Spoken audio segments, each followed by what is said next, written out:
bleed green? Are you an ultimate Eagles football fan? Well, you're in the right place.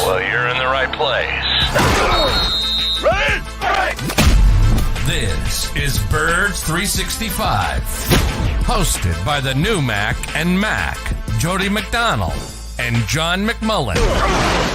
Here we go! Who collectively have covered and talked about more than 50-plus years of Eagles football. Kick off your day with Birds 365. You'll get debate. We love to argue. You'll get the real story from inside the locker room. And you'll hear from some of the great football minds from around the region. You're about to become an Eagles insider. Get in the game. Join Jody Mack and Johnny Mack and join the football community that flocks to Birds 365. Birds 365 starts right now. Welcome to the NFL. Let's go! Let's go! Go!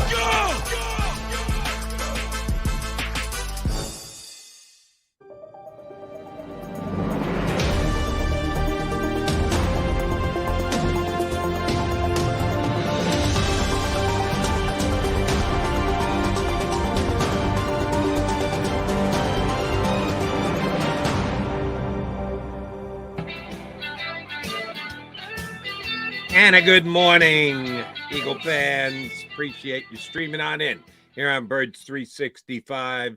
If last week was healing week, licking their wounds from their 38-35 loss to the Kansas City Chiefs in the Super Bowl, this week is time to get back to the rest of the year. It is Howie Roseman time with juggling going on with both the Eagles roster and coaching staff. And we'll be here all week to talk about it with you. We would be Jody McDonald and John McMullen, your Mac and Mac Birds 365 guys.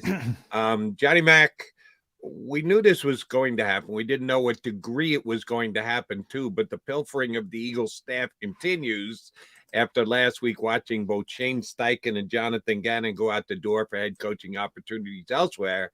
Eagles lost another member of their coaching staff with Nick Rallis going to Arizona to be the new defensive coordinator for the Philadelphia Eagles. And he's pretty young for that job, is he not, Johnny Mac? 29 years old, youngest coordinator in the NFL. So, yeah, that's the way it's been trending. Teammates in college with Max Williams, the Cardinals tight end. So, yeah, I mean, it's interesting. We talked about it a lot here. I think, the Eagles' success has kind of opened people's minds. I mentioned last week on the show, Nick and Jonathan are very close. That was I wasn't going to say a fait accompli, but he was going to get serious consideration with Arizona. Can he convince others that a 29-year-old can be a defensive coordinator in this league? Evidently he did. And we'll see how it works out. But Drew Petzing, who I also mentioned, is probably going to be his offensive coordinator. He hired him. He's 35, 36. So, and Jonathan himself, it's just over 40. So, a lot of the Eagles' success is sort of spreading across the NFL. Teams look at the Eagles. They really do. They really do. We talked about it last year with their front office. Now it's their coaching staff. You forget Brian Johnson, the nibbles he's got. He's very young. Shane Steichen's, 37, is a head coach in this league now. Denard Wilson has gotten, he'd be the oldest of the lot. It's pretty amazing. It really is. And, oh, by the way, we just mentioned this in passing, and we probably should have made a bigger emphasis of it.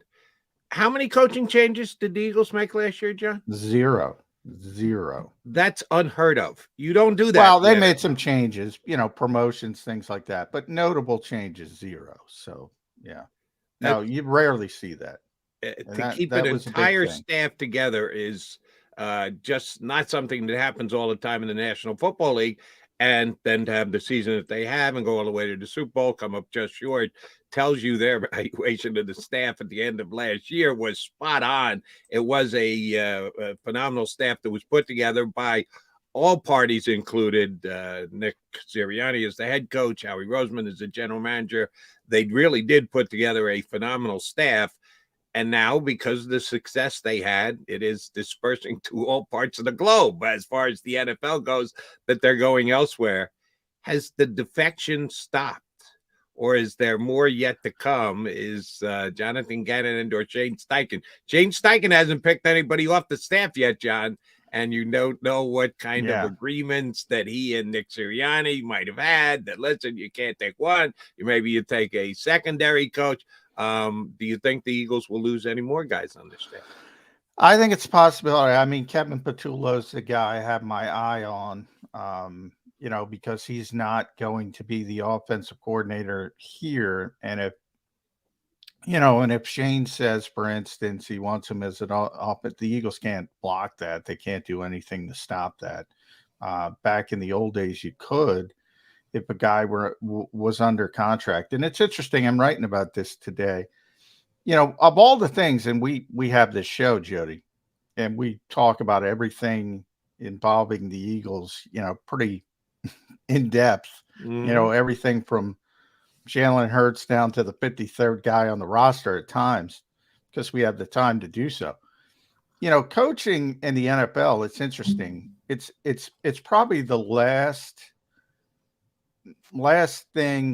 part of the industry that is not really transparent. Like, there's nowhere, like I can tell you, most assistant coaches get 2-year deals. So in theory, most are out of contract right now and could shop around and leave if they wanted to. But sometimes, it's 3 years. Sometimes it's 4 years. I saw Drew Petzing, I mentioned. I think he signed a 3-year deal to be the coordinator. Sometimes it's a little different. There's no NFLPA for coaches, where everything eventually becomes public and filed. And so it's sort of the last frontier of the unknown.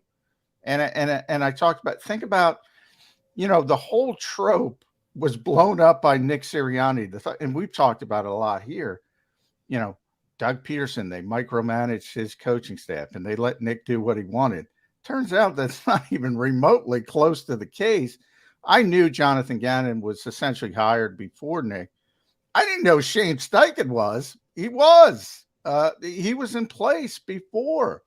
And then, it's easy to make the leap. It happened to be, and we said it last week, it's sort of like the tail wagging the dog. It said, well, Nick had a history with Gannon and Indy and Steichen and Indy. So it makes sense that he was on board. But it was just a coincidence, really. And it's the last vestige of the unknown coaching in the NFL. From that perspective, from the perspective of who's really good at it, how do you judge? How do you judge position coaches other than, well, that guy's a good player? But Nick has said, we've talked about it a lot over the past couple weeks because he knew he was going to lose some guys. And he said, your job as a coach is to help a player reach his ceiling and maybe go a little bit above his ceiling as a player. Can't do much more. So it's such an interesting subject to me, and we're seeing it. But one thing I can tell the people is, look, it's happened time and time again, from Andy Reid on down. One of the best coaches of all time. When you lose guys, it's difficult to replace them. So that continuity you were talking about, that was a big deal. And these guys leaving, even though so many Eagles fans don't like Jonathan Gannon and blah, blah, blah, it's a big deal. It really is a big deal. And you got to get on the same page with the new guys you're bringing in. So let's take a look at the new guys. The belief is still that Brian Johnson is the runaway leader in the clubhouse to become the offensive coordinator. At what point do we start to speculate on when it's going to happen? That if this is their guy, and Nick did his press availability last week, you were there, you questioned him. He left open the door possibility of looking for outside candidates for either of the two coordinator positions they had to fill, but you just got the feeling that they were looking more at outside candidates for the defensive coordinator than they were the offensive coordinator. It makes too much sense. Brian Johnson, his relationship with Jalen Hurts, but it hasn't happened yet. And you would think that it would happen this week, but we'll find out if it does. So they haven't asked permission to speak to anyone else from any other organization for the offensive coordinator position. Read into that what you will. Oh, they have on the defensive side. They've already gotten permission to talk to two guys, Vance Joseph and Desai, the former defense coordinator in Chicago, who coached under Vic Fangio and then went to Seattle this past year as an associate head coach under Pete Carroll. So there is good possibility they could go outside. Sorry to say, Denard Wilson. I still hope you get the job. But how do you think those two interviews proceed this week? How quick do you think the Eagles are looking to act, or is this something that they're going to take their time on and not worry about how quickly it moves? No, I think it's going to happen pretty quickly. And, the combine starts on the 28th, I believe. Week from tomorrow, so yeah.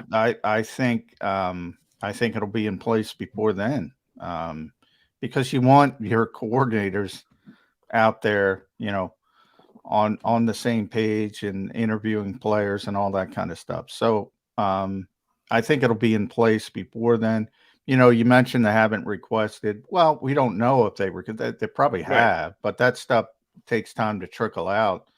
And you got to go through the Rudy Rule stuff. So you can't just promote Brian Johnson and say, "All right, you're the offensive coordinator." But even the way, Howie and Nick spoke about Brian in the season-ending press conference, it was almost like all right, we're all doing this because we have to do it, but he's the guy. So yeah, he's going to be the offensive coordinator, and then the defensive coordinator. Yeah, it's more open-ended, but I don't think it's going to be this wide-ranging search. In fact, if you ask me, it's probably going to be Denard or Sean Desai. That's probably going to be the answer. I think the Vance Joseph stuff was a little overblown. They have so many players to fit that scheme. Forget the Gannon scheme, the Fangio scheme. To change now would be bad. Well, then let me ask you a question. Why do you think they even went down that road? If that's the case, and oh, by the way, I agree with you. When you've got a Hassan Reddick, when you invest like you did on Jordan Davis, who seemed to be a specific fit for the type of defense they played this past year, quote unquote Fangio defense, why even bother with interviewing Vance Joseph? Well, part of it is PR as well. I mean, that's part of it. And you want to signal, oh, we're looking at these different people and, we've done our due diligence, and Denard was the best guy, whoever they go. And, you say that, hey, they talked to Van Joseph and they think Denard's the best guy. Part of it's that. It might be Sean. Right. But then don't you open yourself up to second guessing? You're always going to get second guessed. I mean, okay. You're always going to get second guessed when you people like big names. I see it all the time. They they want Rex Ryan and Lovie Smith, which would make absolutely no sense, but they're recognizable names, and that's just natural. Is there no recognizable name on the offensive side of the ball where they look like they're just gonna? Well, I think the offensive. I think the offense is easier because Jalen had such a good year. Jalen's so close to Brian. I think it's an easier sell. Whereas for some reason, to me, we talk about this all the time. To me, the defense was ranked second. The offense was ranked third. But the sentiment to the fan base is the offense is great, no issues, and the defense was terrible. I don't get it. I can't figure it out. But it is what it is. I mean, that's what the Eagles are dealing with. And they've been dealing with it all season. They're well aware of it. It doesn't make any sense, but it's there. I think you would agree with that. I do, but what I don't, I shouldn't say I don't agree. I don't understand.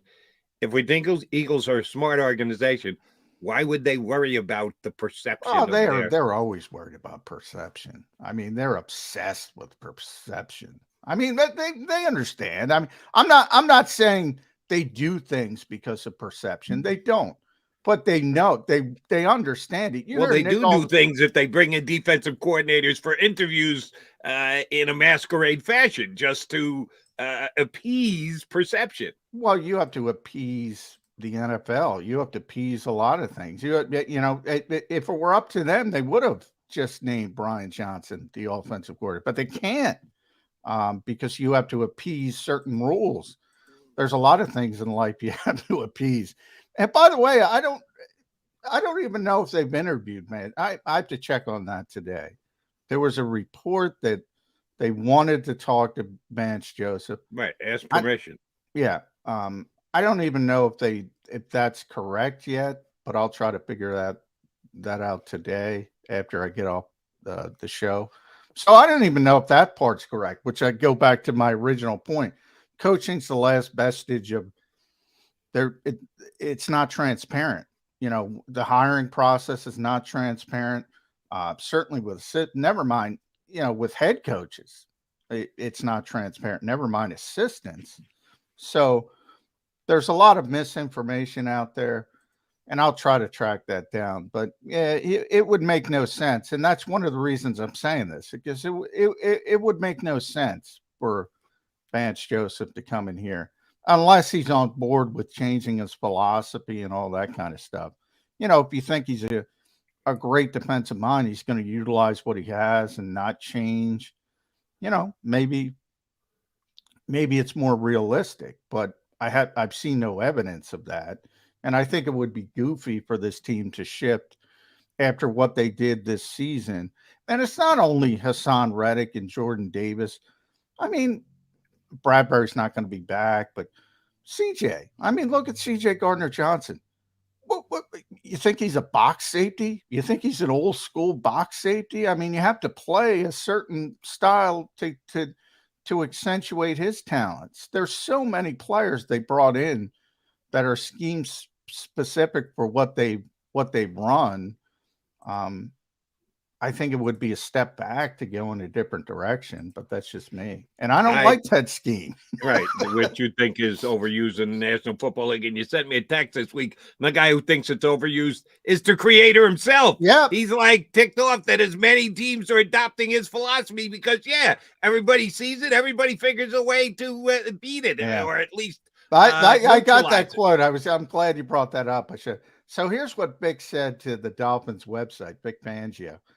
I guess imitation is the best form of flattery, but I prefer it not being that way because offenses get used to attacking it. And so we always have to adjust to come up with new things. It's what I've been talking about since day one. I'm glad Vic said it. It's happened with cover 2 at Tony Dungy. It happened with cover 3 with Pete Carroll. It happened with the A-gap stuff with Mike Zimmer. And it's happening with Vic. And he knows it. And he knows it. The more you see it, the easier it gets to deal with it. And I think we're in the sort of middle of that with Big Ski. But if you're that opposed to it, you should be rooting for Vance Joseph to get the job because you think the Eagles need to go in another direction because everybody's playing Fangio defense. Well, I'm not rooting for anybody to get the job, but I think you're going to take a step back. Now, that doesn't mean you can't take a step back and take 2 forward down the road. But I think you got to realize, well, first of all, you're going to take a step back anyway. I think, and I was on, we're going to have Ricky Ricardo on yesterday. I was on with Ricky last night on WIP, and he asked me about that. And I'm like, even if Gannon were back, they're not going to reach the standard they set this year. They're not getting 70 sacks again. The likelihood they're number 2 in the NFL defense is really, really small. Could they do it? Yeah, in theory. They could even be number 1, but it's really, really small, especially when you look at all the career years the defensive players had. There were so many career years who've never played better than they played this season. So you're going to have a little bit of a regression baked in to begin with. Now, again, that doesn't mean you can't take a step back and take 2 down the road. But I think people are like, no, we got to be better. We got to be better right now. That's going to be That's going to be really difficult, Jody. Yes, easier said than done. Just you got to put them right back out there again next year. No, they're going to be free agent defections, and now with Gannon gone, even if Gannon had stayed, it was going to be difficult to repeat the kind of defensive year they had. But any self-respecting Eagle fan is going to remember only one thing. Yeah, they blew it in the Super Bowl. Yeah, forget that 14-3 regular season. Forget giving up 7 points in either of those 2 playoff games. Yeah. They collapsed in the Super Bowl. That's why Gannon had to go. We got to retool, refix this whole defense. Yeah, you and I might disagree with that just a little bit. All right, he's Mac. I'm Mac. That makes it Mac and Mac Birds 365, McMullen and McDonald. Coming up next, we put special ed to the test. Our buddy Ed Kratz from Sports Illustrated, Johnny's running mate over at SI, scheduled to jump in with us. We haven't had in since the Super Bowl, so we will look back at that unfortunate Sunday against Kansas City, but then we'll talk Eagles coaching staff and all things Eagles with Ed Kratz of Sports Illustrated. He joins us next here on Birds 365.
Philadelphia fans, were cut from a different cloth. Born into a brotherhood and bonded to our team for life. We believe anything is possible because we've witnessed the impossible. While we may be from different neighborhoods, come Sunday, we are one, and we will be heard. Pondley Hockey, official partner of the Philadelphia Eagles. Go for the beers, go for the cheers, go for the hit and the hits, go for the scene, go for the screens, go for the gallery, go for the win, go to Ocean. Hi everybody, my name's Jason Lombardi. I'm an inspector at DryTech. At DryTech we offer 3 major services, the first one being basement waterproofing, the second service we offer is foundation and structural repairs, and then the third service that we offer is mold remediation. If you feel you are having a waterproofing issue, give DryTech a call or check us out online.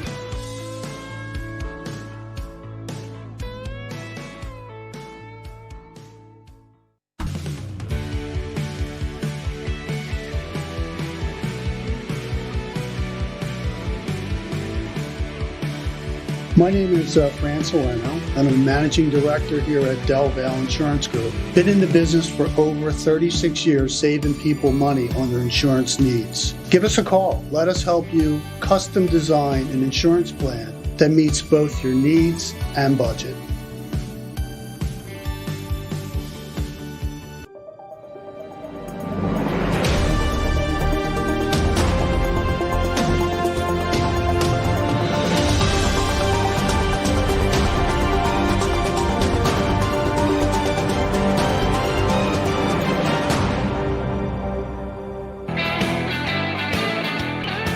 It's a Monday, now more than a week after the Eagles lost the Super Bowl to the Kansas City Chiefs here on Birds 365.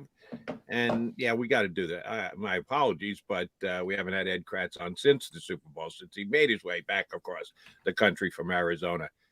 No truth to the rumor that made you ride a bike to come back. Is it, Ed, that you were allowed on a plane to come back from Arizona?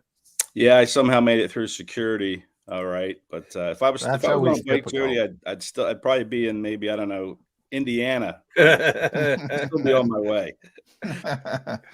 All right, last weekend we joked around with a bunch of guests, the 5 stages of grief.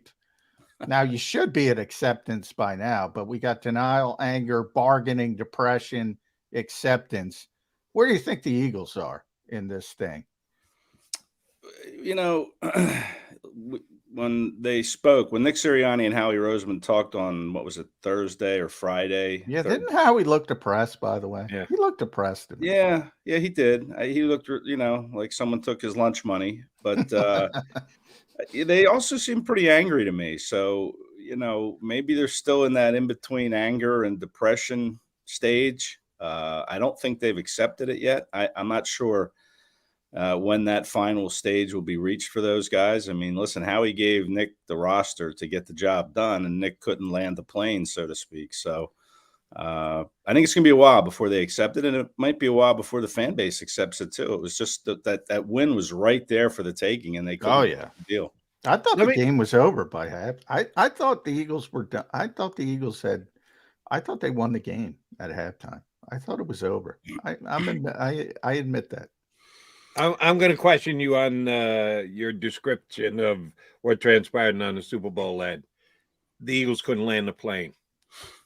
Are we doing a disservice to the Kansas City Chiefs here in this town? And I'm looking at you, Kratz, and a whole bunch of other people, and myself as well. Shame on me. Did we not give the Kansas City Chiefs enough credit coming into the game? Did we not realize that, Nick Sirianni had a real good year and he got snubbed for Coach of the Year and Jim? That maybe Andy Reid is just that good. That it's not the Andy Reid of his Philadelphia Eagle years. It's Andy Reid who's made it to 3 of the last 4 Super Bowls. And he's one of the best play callers on the planet. And he came up with plays that the Eagles had no chance to develop. It seemed to me everybody's looking at what the Eagles did wrong. How about we give a little credit to the opposition and maybe admit that we didn't give them enough credit before the game started? Well, listen, if you look at my prediction, my final score prediction, I had the Chiefs winning this game 29-27. I did. How the hell did you get away with that, not saying that here on Birds 365? How do I not remember that? Well, I don't think Ed was on for the prediction because he was out there early, so we didn't get him. But he did predict. You picked Kansas City. Yeah, I did. I God bless you, Ed Kratz. Well, well, thank you. But I was giving the Chiefs a lot of credit. I mean, Andy Reid to me and Patrick Mahomes. Well, and how is it Sirianni not landing the plane if the better team was the Kansas City Chiefs? Well, that's just that's what people think is that, and that's what I think. I said Roseman gave him the roster and Sirianni couldn't land the plane, but I thought the Chiefs were going to find a way to win this game just because I gave a big edge to the coaching staff. And, in the end, that's what got them was the experience of Andy Reid and his staff over Nick Sirianni, Jonathan Gannon, Shane Steichen. They've only been doing it for a couple years. Andy's been doing it forever. Spagnuolo's been doing it forever. Nagy, Bieniemy. I mean, that staff was just, to me, a huge advantage for the Chiefs. And then, Mahomes obviously is one of the better quarterbacks. And even though Jalen Hurts played a better game, I mean, Mahomes just found a way to win. And I figured that he would be hard to stop if it came down to the final possession of the game, which it did, and they couldn't stop him. Well, we didn't get to talk to Jonathan Gannon after the game, and that upset a lot of Eagles fans because of the defensive collapse. Peter King, Leave It to Peter King, gets Jonathan Gannon in his Football Morning in America column. So he talked about it a little bit, and, he gave his deference to Andy Reid as one of the great coaches of all time, as he should. No doubt about that. Then he kind of fell on his sword a little bit for, calling the zero blitz on that second jet motion touchdown. Said, Jesus Christ, couldn't have covered that in a zero blitz. So he did fall on his sword a little bit, as he should. You blame Gannon more or the personnel more? Because I got to be honest, Ed, I'm blaming the players. They look like the Keystone Cops out there with that jet motion. Yeah. And I think it was pointed out after the game that Jacksonville ran that kind of that jet motion against them and scored a touchdown back in week 4. Same thing. And, they didn't get better from it. But yeah, listen, I think you can't ignore the fact, and I know both teams played on it, and Howie said both teams played on the same field, but you can't ignore the fact that that field was a disaster, negated what some of the Eagles did well. But even with that said, even though they didn't get any sacks, they still held Mahomes to, I think, 182 yards passing. Yeah, 182. And said before, if I gave you 182 before the game, Ed, for Patrick Mahomes, I think Jody, I think everybody in Philadelphia would have said, yeah, I'll take that. I'll take that. But boy, it doesn't seem like that after the game was over. No. And, that's about what the average yards the Eagles pass defense was giving up in a game. I think they came in giving up 179 a game. So that was the number one passing defense in the league. So, they did their job even without getting sacks, but it was the ground game that, to me, really killed them too. I mean, when was the last time an Eagles defense gave up, I think it was 158 yards rushing to a team? That's what the Chiefs had. And that really, and even Sirianni alluded to that, as they really got their run game going in the second half. And Isaiah Pacheco, if nothing else, he showed the Eagles that, let's not bring back Miles Sanders. We can go out and find a running back in any round of the draft, just like the Chiefs did with Pacheco out of Rutgers in the 7th round. And he really beat him up. And that was surprising to me, was that the Chiefs were able to run the ball as effectively as they did. And Mahomes only throwing for 182 was a big surprise too. So, those two factors, and then the bad field played a part in this as well. I think very slippery track. That did not do the Eagles any favors. All right, since the game is now in the rearview mirror, and we're going to start to look forward to what the Eagles in 2023 are going to look like, because of one particular play. Well, no, I shouldn't say that. It's the exclamation point at the end of the sentence, the punt return in the Super Bowl. But let's be honest, the Eagles special teams weren't all that good all year anyway. Yet when asked about it, man, did Nick Sirianni come to the defense of Michael Clay quickly and strongly, that Michael Clay's that our special teams improved. Not the way I saw it. Does this team have to look at its special teams in two ways, Ed? Coaching and additional players, and maybe a little bit more emphasis on the guys you pick up who have good special teams resumes. Will the Eagles address their special teams this offseason? Well, I don't see how they can't. I mean, Michael Clay aside, look at Aaron Sippas. That was a 35-yard punt or so that Tony took back 65 yards that really changed the complexion of the game, in my opinion. You need to start.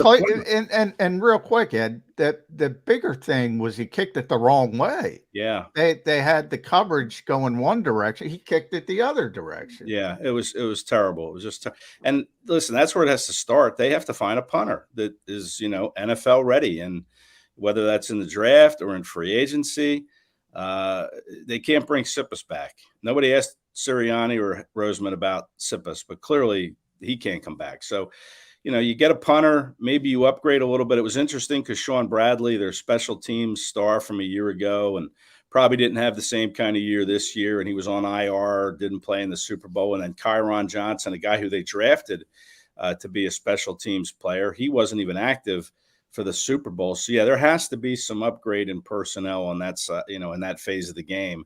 And it starts at punter. I mean, Michael Clay can only do so much, but if your punter's shanking one to the wrong side of the field and it's only going 36 yards, that's a problem. And that's not a problem on Michael Clay. That's your punter that can't get the job done. So, listen, Aaron Sippas, good guy, but it's time to move on and find a new punter. It was probably time to move on from Sippas last year. And when you look at the roster Roseman gave Sirianni, one thing he didn't give him was a punter. That was a big deficiency on this team, and it really came back to bite him in the Super Bowl. Yeah, and, I think they wanted to get Aaron involved in the Super Bowl. Remember, he hadn't kicked since December 11th. They probably should have just let Brett Kern. Not that Brett was great by any stretch of the imagination, but he's probably not going to make that kind of mistake as a veteran punter. And I think maybe that was a feel-good moment. They were trying to get Aaron back in the mix, and I think that was a mistake. People don't look at it and say special teams, but I think that was a big mistake. I want to shift to the coaching staff.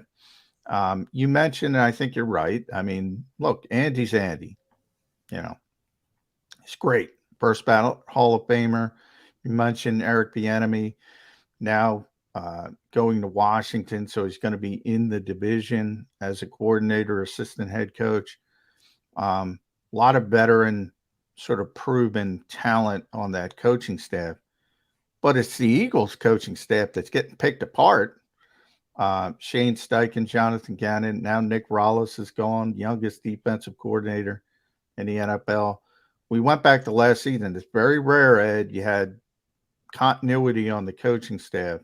Now you're going to have all these changes, and there might be more dominoes. I still think Kevin Patullo might go because he's not going to get a coordinator job here, offensive coordinator at least. How important are these coaching staff losses? Well, yeah, I think they're pretty big for sure. The Eagles were in a situation last year where they didn't lose anybody from the previous season, and that to me is kind of a rarity when that thing happens. Nobody was fired, nobody was let go, nobody left for another job. So yeah, that was a big advantage coming back year two, same staff, kind of an understanding of what the expectation was. Now, you're looking at possibly a change even in schematics with the defensive side of the ball. Sirianni said he's not opposed to doing things a little bit differently on the defensive side of the ball, whether that means more blitzing, which the fan base for some reason wants to see.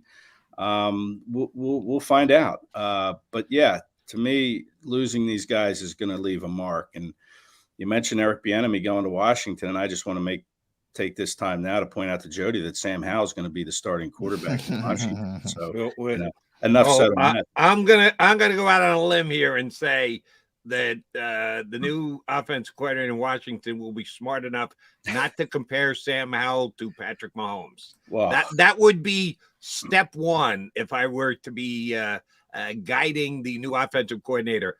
Don't compare him to the most talented player on the planet at the position.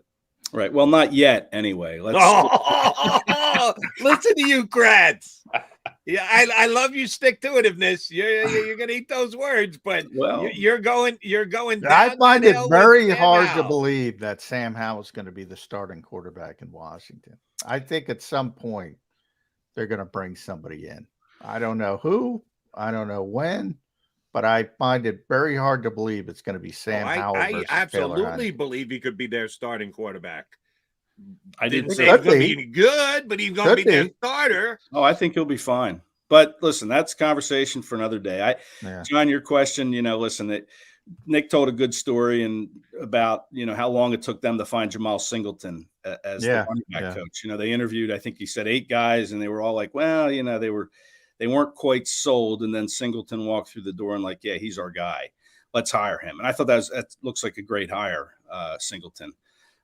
So, I think the Eagles are going to take their time here. I'm a little surprised, though, that, Brian Johnson is the guy that everybody seems to think is going to get this job. And here we are 2 weeks, almost, over a week now since, well, you got to go through all the rigmarole. You got to, they have to bring in somebody from outside. There's all these rules you got to adhere to now. So you can't just promote them. But I think he'll be in place before, what is it, Jody? February 28th. Yeah, the start of the combine gets underway.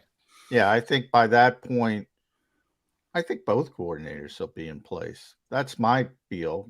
Nick kind of said that. I think it was our buddy Chris Franklin who asked that question. And he was like, yeah, you want to have guys in place by the combine. Essentially, I'm paraphrasing. I don't remember the exact answer, but you probably want the coordinators involved with talking to players and trying to get a feel for them. I think that should be the timing.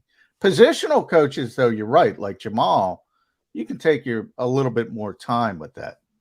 Yeah, with the linebacker coach. Jeremiah Washburn is an in-house guy who does outside linebackers and defensive ends. You wonder if, they'll just turn the inside linebackers loose to him or if they'll bring somebody in. I think they'll bring somebody in, but at this time of the year, because the Eagles season lasted until the middle of February, it's a little more challenging to find candidates at this stage of the game.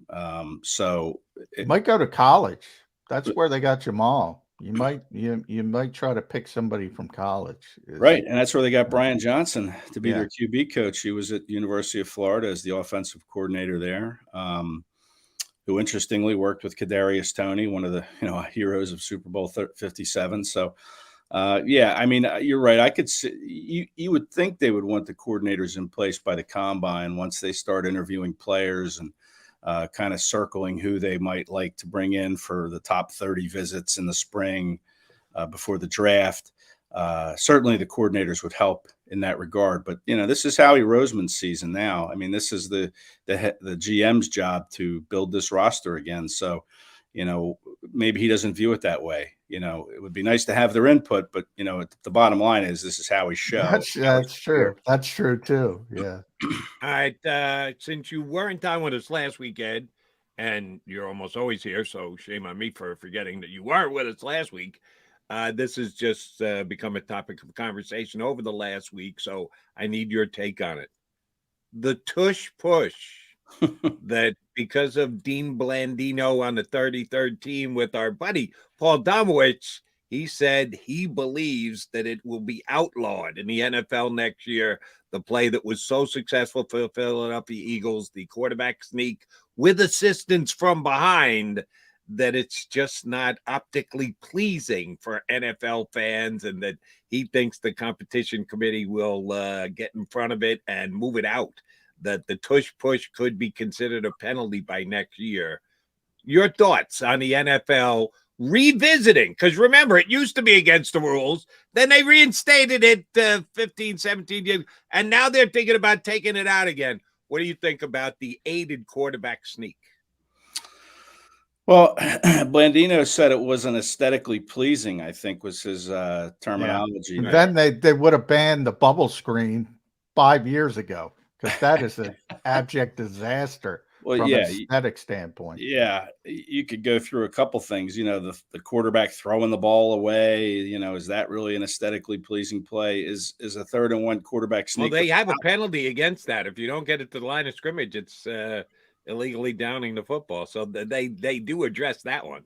Yeah, but you can still do it. You get outside the tackle box, this gray area of what the tackle box is, then you can throw it away beyond the line of scrimmage. So yeah, there is a penalty, but it's still, you can still do it. And it, is that really an aesthetically pleasing play? See, and you can still, if what Dean Blandino is suggesting happens, you can still sneak the football. Yeah, you're just not going to have a tight end picking you up by the rear end and pushing you a yard and a half extra. So they're not going to ban the play. They're just going to legislate one aspect of it.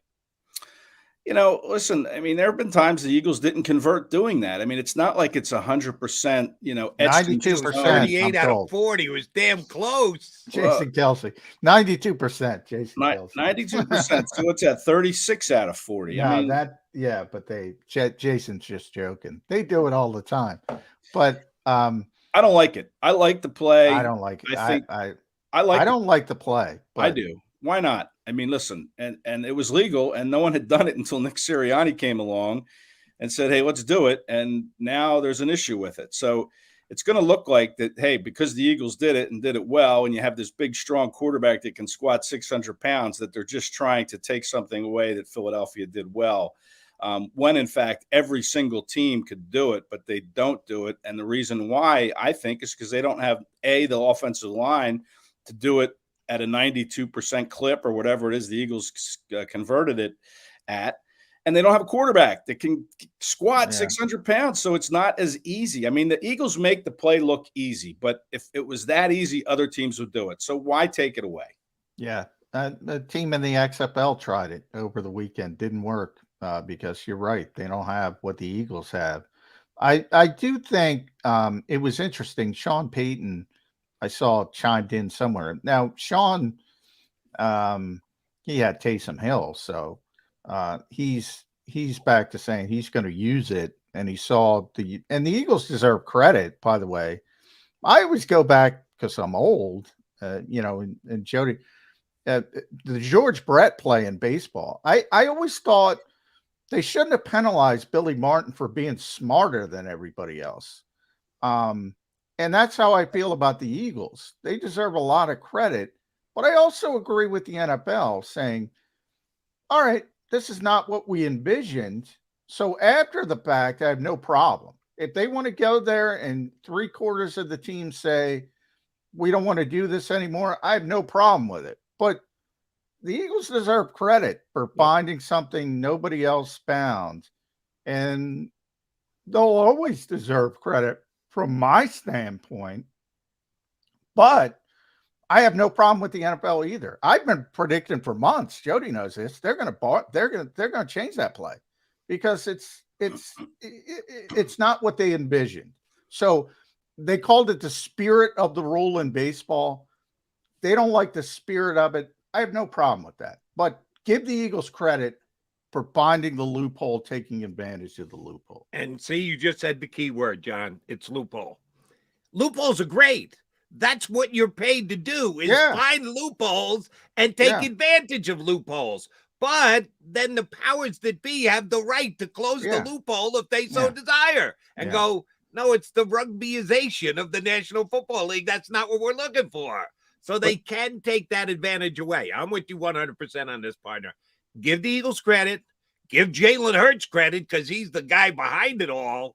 But if the NFL says, thank you for opening our eyes, Philadelphia, to the fact that it really isn't what we want our game to look like, they got every right to shut it down if they so desire. Yeah. Well, you know who I give credit to is the person that coined the word tush push. Where did that come from? Who started saying the tush push? Because I love it. It makes you giggle. It brings you back to your middle school days again when you hear that tush push terminology. Well, it used to be the Bush push, because USC did it in a high-profile game against Notre Dame.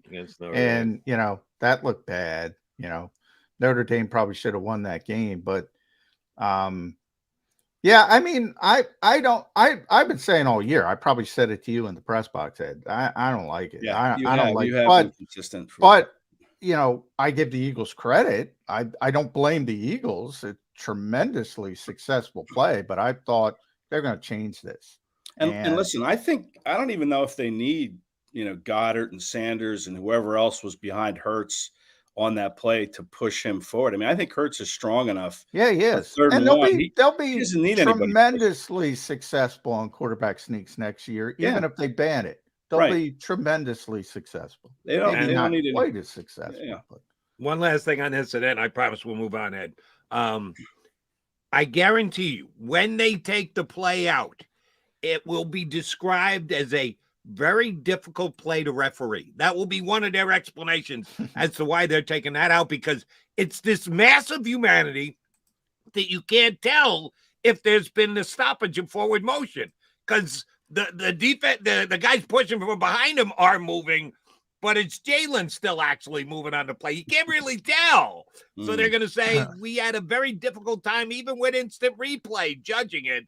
So we are going to. But why I brought up Sean Payton, you need 3/4 of the teams to change it. If a bunch of coaches are looking at it and saying, I want to use that, they might not change it. So you do need a bunch of people on board to change it. So we'll see how I think they get the 3/4, no problems. They'll realize it's a more powerful tool in the Eagles' hands than it is a potential tool in our hands. Let's take it away from Philadelphia. Mark my words. All right, Ed, I'm going to ask you this question today, and then next week and the week after and the week after, all the way up to the next 2 months before the NFL draft. Because I've seen and read a lot of people speculating on it that Eagles are going to get hurt by free agency, but they've got 2 first-round draft picks. So they're just pick 2 guys and plug and play and put them right into the lineup. Sometimes that's easier said than done. Mm-hmm. Do you think the Eagles will make their 2 picks at 10 and 31? Or do you think Howie Roseman becomes Monty Hall, which is something he's very good at on draft day, moving up, moving back, exchanging picks? They are missing the middle of their draft this year. They don't have their 4th-round pick, their 5th-round pick, or their 6th-round pick. Got 2 in the 1st and 2 in the 7th, but they're missing 3 key picks in the middle of that draft. Do you think it more likely that Howie picks the players right at those 2 spots in the 1st round, or you think there's a better chance he trades down to try and fill in some of the blanks on the Eagles draft board? Yeah, I think it depends what's available at number 10, and he could make the deal before the draft. But He yeah, could I go think up. If he wants an edge rusher, he can go up. he can go up, and we'll see how high he can get. But I think he'll go back. And now listen, he brought up a good point that we probably have overlooked, is the fact that they're going to get comp picks, right? So Yeah. they're going to start losing some players that. Yeah, but the comp picks don't kick until next year. Yeah, That's 2024. Yeah. So, but he has a lot of picks in 2024. So if he sees something that he likes higher up in the draft, like a Jalen Carter, who I don't think will be there, but if he starts to slide, or this guy Tyreek Wilson, I think an edge rusher, who's, I don't know anything about the guy, but he's projected to go in the top 10. But if he sees somebody that's there, he could trade up. But I think more than likely he's going to go backwards, maybe into the teens, later teens, to maybe recoup, maybe a third day pick, a fourth rounder, or maybe another third rounder. But I think Howie's going to be pretty active in this draft to try to get a couple more picks, and whatever that looks like, I'm not sure at this point. But I could certainly see. I don't think they're going to pick at 10 and 30. I think, is it 30 or 31? It's 30. Remember, it's 30 because Dolphins. of the Miami Dolphins shenanigans. Right. So they're 10 and 30. I don't think, and listen, when they went to the Super Bowl the last time, they traded, they were picking number 32 because they won the Super Bowl, and they traded back into the second round, and they landed Dallas Goedert. Great move. So I could certainly see Howie moving back to try to land another pick or two in this draft. I would bet right now that they're not going to sit at 10 and 30. There's just going to be some movement. All right, one last thing before we let you go, Ed. I'm surprised by both you two guys. Need for an edge pass rusher? Yeah. Are you suggesting Brandon Graham will not be back with this team next year? No, I'm not. But the Eagles love. So you got Reddick, you got Sweat, you got BG, you got the return of Derek Barnett. Come on, are you kidding me? Now that's not happening. They've got an overabundance of edge pass rushing. You think they're going to use a 10th pick of the draft on an edge pass rusher? But here's my thought process, and then Ed, you can jump in. And Howie says it overtly all the time, and I think nobody listens to him. They believe in building up front, offensive line, defensive line. When they're up at that level, the top 10, and they can go higher because they have the 2 first-round picks if they want to. There's only certain positions they're going to look at, and one of them's edge rusher. I'm saying if they like somebody, if they're in a position to get them, man, they always offensive, defensive line. And it could be Carter. It could be the interior guy. He's more of an interior guy. They have a lot of question marks. Brandon's not going to be around forever. High enough to get Will Anderson. I'm saying if they like a player, and I haven't delved into my draft prep that much, there are other edge rushers. The kid from Clemson I know is pretty high. If they like a player, they will seize, especially on the offensive and defensive lines. They will seize the opportunity. And remember, this is an organization that doesn't always draft a player that can plug right in, like Devontae Smith. Obviously, they did, but Goddard, I mentioned, Andre Dillard, they had Jason Peters. So, I mean, you're looking at Elaine Johnson here at right tackle, who is going to be coming off the groin surgery. Shouldn't be an issue, but 32 or 33 when the season. Yeah. So right. The second of their 2 first-round picks, they could bring along slowly. If you're picking at number 10, or you guys are suggesting potentially moving up from number 10 to an even higher spot, you better damn well be able to be plugged right in and play day number 1. Yeah, for sure. And that would happen probably on the defensive line. I'm not sure. I think with BG and Cox, don't you? I think you almost have to cut those guys by designate them like a post June 1st release, and then maybe try to bring them back on a 1-year deal. Graham wants to keep playing, and he wants to play in Philadelphia, but we'll see what he'll play for, and we'll see what Howie offers him. But I think Graham will be back. But listen, he's 34, 35. I mean, he's obviously long in the tooth. They need to find an edge rusher that they can bring in here and be ready to take over when that day comes and get some snaps now. I mean, BG played 18, 20 snaps a game. I mean, that's his role. So, is Barnett coming back? He's got the 1 year still on his contract. They may have to renegotiate that. Boy, he might, but I doubt it. But Yeah, I never say never with Derek. If they don't get an edge rusher in the draft, they might bring him back. Another 1 year. Howie Roseman this past year had an A+ offseason, despite that signing of Derek Barnett, which I'm sorry, that was an L. And it's maybe the only L that Howie took. Well, in the so was the think about it, was Jody. an L. If you want to call that an L, think about it. The only other L might have been Robert Quinn. So they're always looking for extra edge rushers. Always. So Howie will not learn from his mistakes. That sometimes you can overdo edge rushes with if that's the only place he's got it now. Oh, let me go back there even more. Remember, guys, 70 sacks isn't good enough. That wasn't good enough, so they better get some pass rush somewhere because I don't know if they can replicate 70 sacks. Of those 70 sacks, how many did Derek Barnett and Robert Quinn get? Oh, that's right. Well, come on. Derek got hurt in week 1. Come on. All right. Eddie Kratz, always a pleasure. Glad you made it back safe and sound from Arizona. We'll be getting you up each and every single week. Thanks for jumping in with us today. All right. Thanks guys. Have a great day. Ed Kratz, Sports Illustrated, here with us on the Birds 365 JAKIB Media YouTube channel. He's McMullen. I'm McDonald. That would make us Mac. By the way, I got to get in. I was told like, share, and subscribe. I got to get that in more. You and I both. Share, shame on us. and Shame subscribe. on us both. And we have to do some more because checking the number down a little bit from the lead up to the Super Bowl, baby. when we were going still pretty high though. Still pretty high. For you 300 and change, they're streamed in right now. Thank you. Hey, if you got to go, here's the beauty of this show. And we don't emphasize this enough either. You got, you're at work. You can't, the boss called you. Oh, shoot, the memo came down. I got to shut off Birds 365. Understood. You got to get on with the rest of your life. Oh, we're there forever. We're there for infinity. You always come back and watch it after the fact. Say, I don't want to miss what McMullen had to say. You can stream out and then stream back later on. That's the beauty of it. And when you do, hit that like button. He's McMullen. I'm McDonald. You got Mac and Mac here on Birds 365. Go for the beers. Go for the cheers.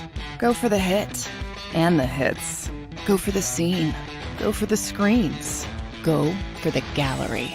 Go for the win. Go to Ocean. Philadelphia fans, we're cut from a different cloth. Born into a brotherhood and bonded to our team for life. We believe anything is possible because we've witnessed the impossible. While we may be from different neighborhoods, come Sunday, we are one, and we will be heard. Pondley Hockey, official partner of the Philadelphia Eagles. Hi everybody, my name's Jason Lombardi. I'm an inspector at DryTech. At DryTech we offer 3 major services, the first one being basement waterproofing, the second service we offer is foundation and structural repairs, and then the third service that we offer is mold remediation. If you feel you are having a waterproofing issue, give DryTech a call or check us out online.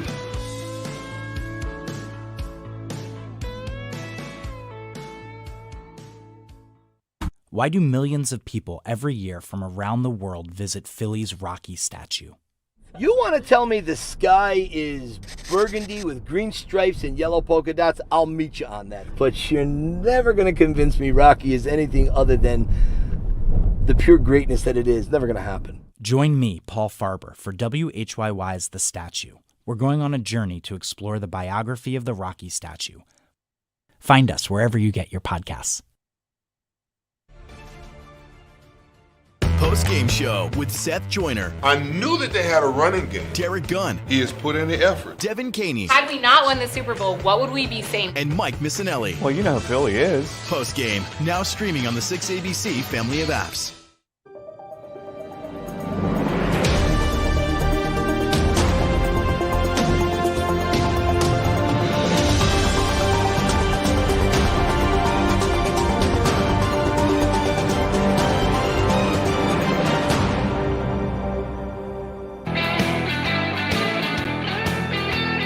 You got your Mac and Mac guys here on Birds 365. Jody McDonald and John McMullen.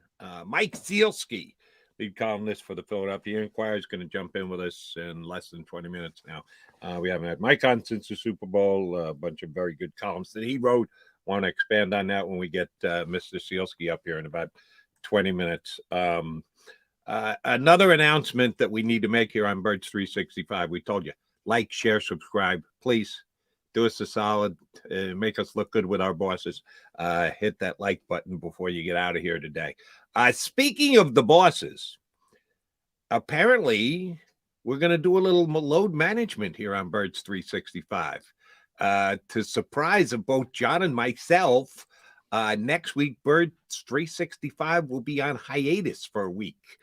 We are getting a week off, which we haven't had since we started this bad boy.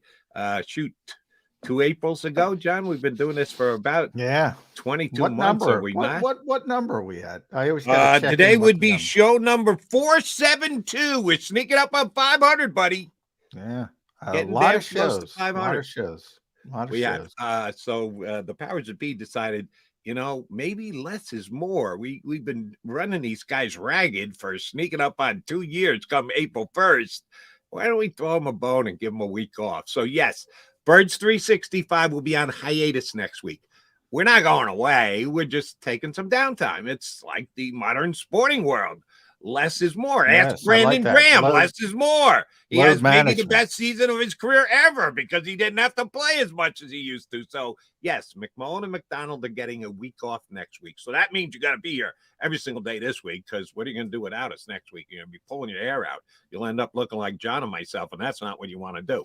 So make sure you're here for the next couple of days because we will be off next week here on Birds 365. But then we'll be back leading into free agency, leading into the draft. We got tons of stuff we can do for the next couple of weeks. All right, I want to ask you about a free agent who is almost never brought up when we talk about the Eagle free agents and who they're going to have to try and really get re-signed and who they're probably going to let walk away because we think the price tag is going to be too much. And, oh, by the way, we don't get all these right. We get most of them right, but I know over the years I've gotten some.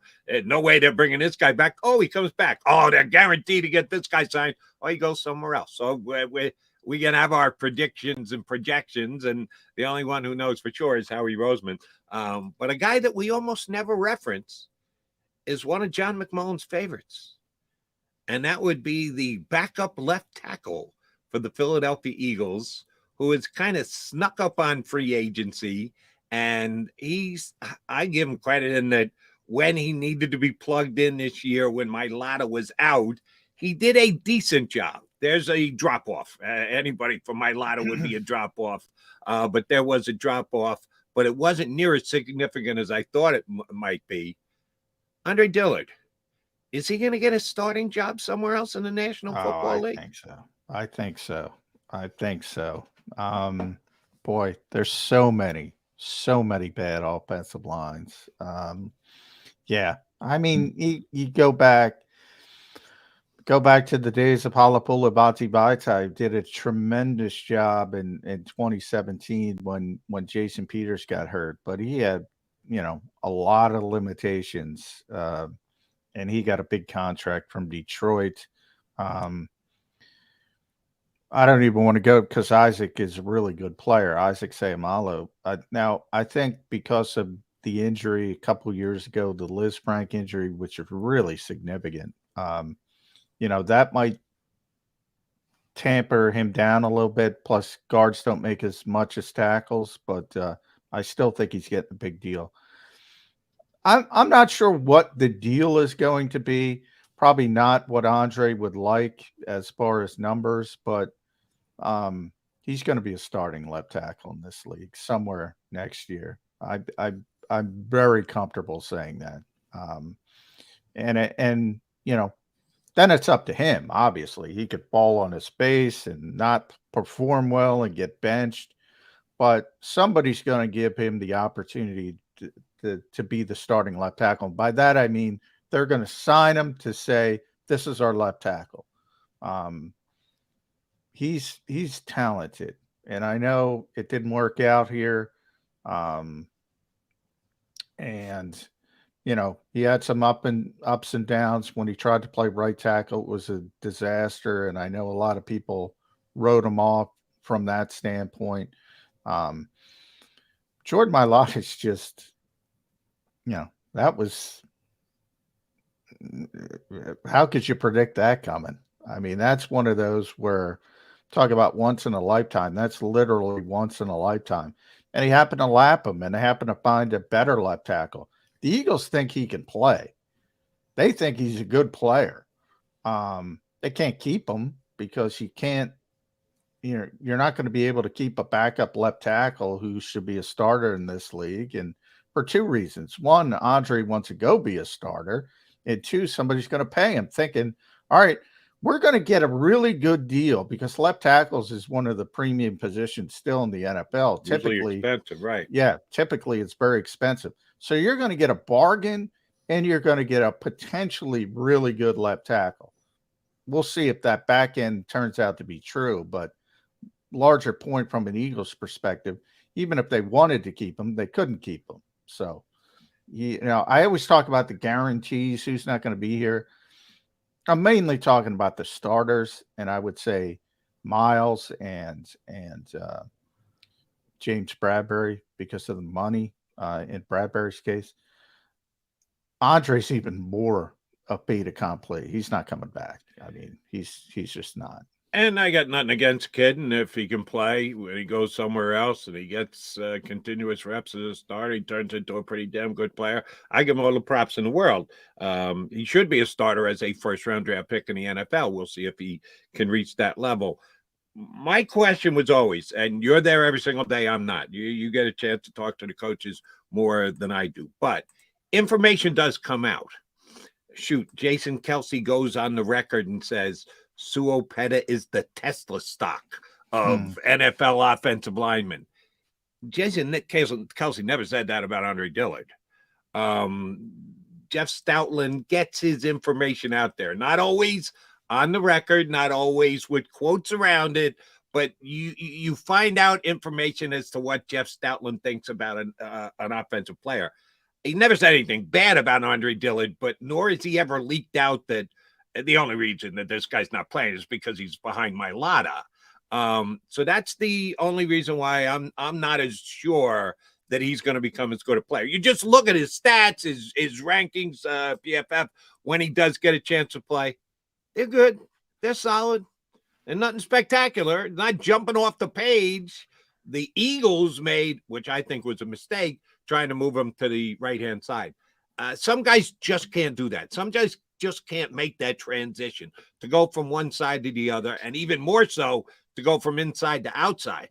And they've tried to do it a couple of different times in a couple of different places with Dillard, and it really hasn't worked out. You got to be honest about that. He's not really a guard, and he's much more well-suited for the left side than he is the right side. His flexibility isn't great, but if he's going to go somewhere else and he's just going to be the left tackle, we'll find out how good he is. Yeah, we will. I mean, as I said, that point, at that point, it's up to him. I do, hesitate. You're right. I don't think I've ever heard Jason Kelsey talk about Andre Dillard, and a lot of times when you ask, Jason, it's usually interior guys because he works with the interior guys. Doesn't have as much. But did they not give Dillard some snaps interior this year? Well, they did. That's the point I was about to bring up. Okay, sorry to interrupt. Left guard, he played left guard this season. It's the reason the Tesla stock got cut and put on the practice squad because Andre proved he could handle left guard. So I think that was a positive. There's no doubt that the team was upset when he sort of gave up, to be honest, at right tackle. He didn't like doing it. He didn't want to do it. He didn't fight through some of the issues. They were upset about that. No doubt about it. Legitimate criticism. But they never wavered, and Stoutland particularly, never wavered about him being a good left tackle. I reverse back, we were doing the show. Remember, now it's kind of lost in history because Mailata's turned into Mailata. But, that year they came into training camp even. Andre got every deference. Practice 1, Andre Dillard. Wasn't Mailata day 2. They rotated every day. every single day. And it was Dillard, always number one until he got hurt. And then Mailata just kind of took off. They thought Andre Dillard was going to be the starting left tackle. They like him as a player. And then Jordan just, took off like a rocket. But they've never wavered at left tackle. They had some issues about, maybe there was some upset. There was that photo the Inquirer got about him sort of tearing up a little bit after a fight, and that goes over well in Philadelphia, obviously. Not tough enough, blah, blah, blah. So there were all these other things. But Stoutland specifically never wavered. This guy's got a lot of talent. And we'll see if he can live up to it. It's not going to be here. Yeah, he's probably going to be elsewhere, and we'll find out how good a player he is. But I felt the need because you see the list of all the Eagles free agents, and we talk about the guys who are in there who are playing, and you're going to have to replace immediately in the starting lineup. Dillard was a first-round draft pick who, when he walks away, and you can say this is right, wrong, or indifferent, how you evaluate, that's going to be a miss on Howie Roseman's record as well. That you use a first-round draft pick on a guy who basically never became a starter for your team. Now, it balances out because Mailata's Mailata, and he's Pro Bowl, and he's all pro level, and you took him in the 7th round. So you can afford to swing and a miss on a first-rounder as long as you have the backup 7th rounder who reaches the heights that that's an interesting, that's an interesting story, Jody. One of the issues that maybe Howie learned from, I think Dillard was 22nd pick, somewhere around there, right? Somewhere in the early 20s. He was not supposed to be at 22. The Eagles didn't do a ton of homework on him because they didn't think there was any chance that he would be there. This is a guy who was borderline top 10 pick when you saw some of the pre-draft hype and all that stuff. And all of a sudden he starts falling. And the Eagles didn't do a lot of pre-draft prep on him. And they said, well, we got to take this kid. He's so talented. And they took him, and it didn't work out. Maybe they learned a little bit something from that. And who knows why Bell? Maybe some people figured that out. Maybe some people said, right, John, and I'm not doubting you at all. But if what you're saying is right, then shame on the Philadelphia Eagles. It wasn't like Andre. Well, yeah, I said maybe they learned from 5 that. pick. Like, oh my God, we've got him number 3 on our board. He's there at 22. We could potentially take him at 22. Then shame on them. How did they just blow off the first 3 players in there on their draft board? Because we got no chance to get these guys. No, you have to do your homework on all of them. Even number 1, if you're sitting at 22. There's that's kind of a misnomer. I mean, there are guys, when you pick somewhere, you're not going to be involved with. So you don't do a lot of homework. And, that's just the reality of the situation. In this instance, I'm not saying they did no homework because they drafted him, and Stoutland was, very complimentary of him when he got drafted, especially his pass blocking. Very, very complimentary. So it's not like, but they did not think they had any chance at him at 22. And it's not like, you could boil it down. If you're picking Jalen Reagor, what did he I think he went 21 somewhere. I think he was 21. You can boil it down to know, all right, well, we're not getting so-and-so, so we got to boil it down to this level. And that's what the Eagles did. They did not think they were getting that player. And maybe they learned something from that. Maybe that's a positive. Hopefully they did, because I remember that draft, and it wasn't like Andre Dillard was going to be in the top 5. It was not top 5, but he was borderline top 10, the conversation. And it was a surprise. Go back, Jody. It was a surprise he fell. Yeah, I do not remember him being in anybody's mock top 10. Top 20, yes. He fell a little bit. I will certainly acknowledge that. You got to have a bigger spread than that if you're sitting at number 22. And by the way, you're telling me the Eagles might look to jump up and get hired to number 10 this year. I don't remember all the picks that they didn't have that season off the top of my head, but if you really liked them that much, you could have moved up and gotten them. And good thing you didn't. That you got them at 22 if you think that was a value there. But I'm not buying that. Well, and by the way, now I'm remembering Houston was at 23. Houston was counting on getting Andre Dillard as he continued to fall. And talk about panic. The Eagles took him at 22. And then Houston picked Titus Howard, which was a big reach because they needed a left tackle. And, you know, they're not the only ones who aren't prepared at times. Everybody has them. But, you know, I look at some of the players afterwards. You know, the one guy I see, not a lot of great misses. I mean, Josh Jacobs, obviously a very good player, but they're not taking a running back. Hollywood Brown. Montez Sweat, now that's a guy who's a really good player. Jonathan Abram, I remember the Eagles had interest in at the time. Luckily, they didn't take him. Jerry Tillery, who I admit I thought was going to be a good player, and I was woefully wrong. LJ Collar, not good. DeAndre Baker, we know what happened to him. And Keel Harry. I mean, that bottom of that first round of that draft, not good. Special. Yeah, nothing special coming out other than Montez Sweat. Nothing special coming out of the second Jacobs half of is that really good, but you know the Eagles aren't taking a running back. Yeah, they had no chance at taking a running back. All right, one other thing before we get Mike up, because I want to ask Mike about this, and shame on me I didn't ask Ed this. Eagles replacing their defensive coordinator. Sean Desai is a guy who they've asked permission to bring in. Formerly with the Bears under Vic Fangio, was the DC the last year before Nagy got fired, and then a new coaching staff comes in. A defensive head coach is going to come in and make changes. So he ends up going to Seattle for 1 year. That Seattle defense was pretty good. He was an associate head coach. We know he's immersed in the type of defense that the Eagles played under Jonathan Gannon.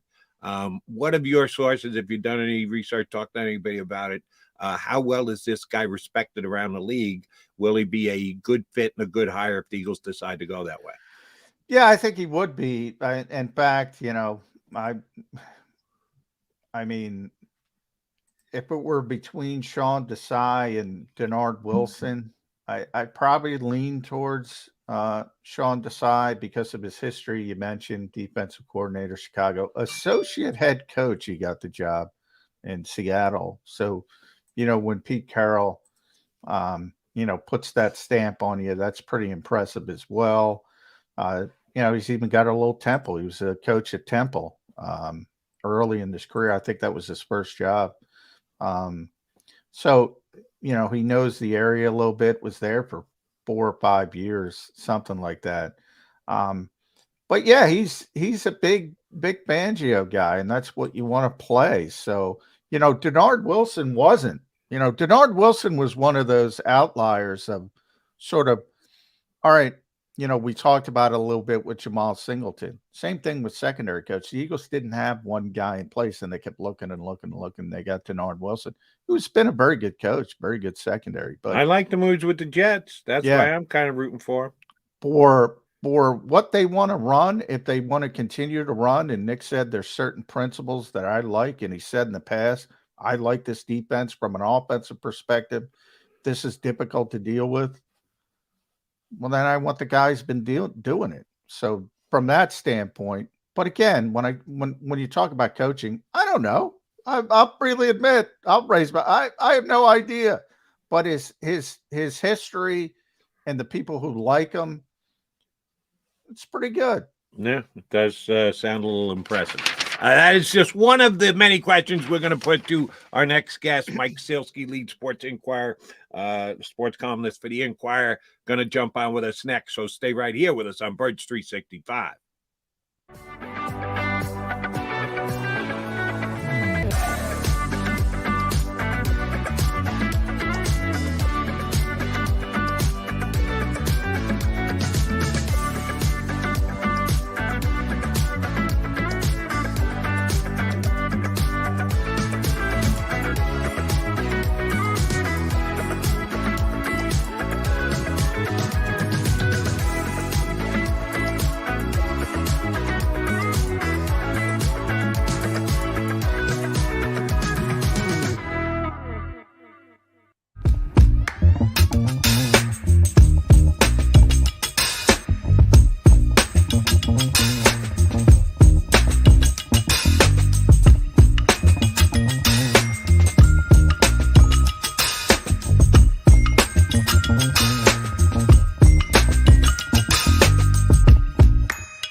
Philadelphia fans. We're cut from a different cloth.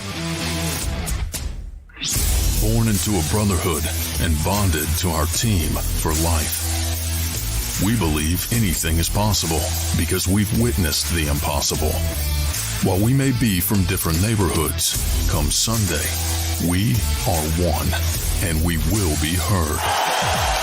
Pondley Hockey, official partner of the Philadelphia Eagles. Go for the beers, go for the cheers, go for the hit and the hits. Go for the scene, go for the screens, go for the gallery, go for the win, go to Ocean. Hi everybody, my name's Jason Lombardi. I'm an inspector at DryTech. At DryTech we offer three major services, the first one being basement waterproofing. The second service we offer is foundation and structural repairs. And then the third service that we offer is mold remediation. If you feel you are having a waterproofing issue, give DryTech a call or check us out online.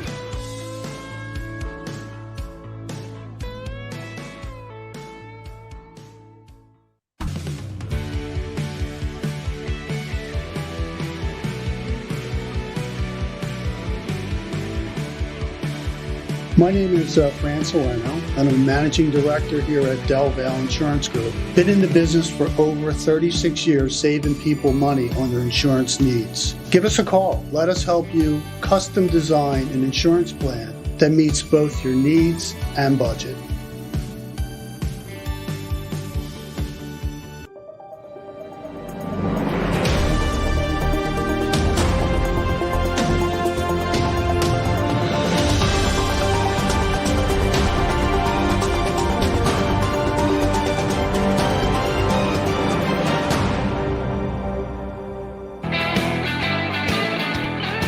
Yeah, Monday after the week after the Super Bowl, we're moving on, or we're trying. And we do so with the help of our next guest, the esteemed colleague and columnist for the Philadelphia Inquirer, who was out there in Arizona with the Birds on that fateful Sunday, 9 days ago.